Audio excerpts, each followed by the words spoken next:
औज़ुबिल्लाहिमिनश्शैतानिर्रजीम बिस्मिल्लाहिर्रहमानिर्रहीम।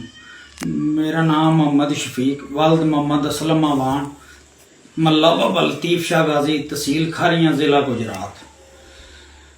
मैं वज़ीर आला मरीम नवाज साहबा, सहेल ज़फ़र चट्ठा साहब, आमर शराजी साहब, मेरे मुतलका सदर थाने के SHO फरासत चट्ठा साहब, यह कुरान पाक मेरी झोली दे विच है।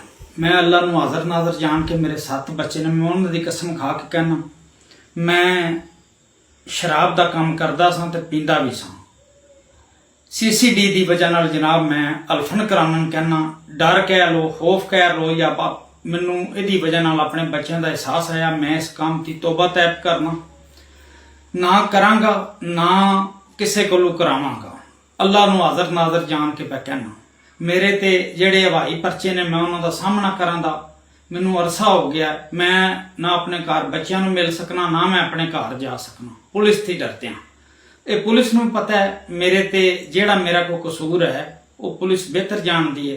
ते मैं मरीम नवाज साहब अगे फिर अपील करना, अगर तुहाडी वसादत नाल सहेल ज़फ़र चट्ठा साहब की वसादत नाल मैनूं सुधरन दा एक मौका दिता जाए तो मैं इस काम की तौबा तैब करना।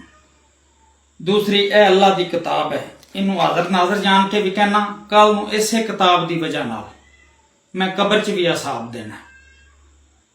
अगर मेरा कोई कसूर साबित होवे तो मैं सज़ा झल्लण नूं तैयार। बराए मेहरबानी मैनू माफ़ी दी जाए कुरान पाक दे सदके ते मेरे बच्चों के सदके।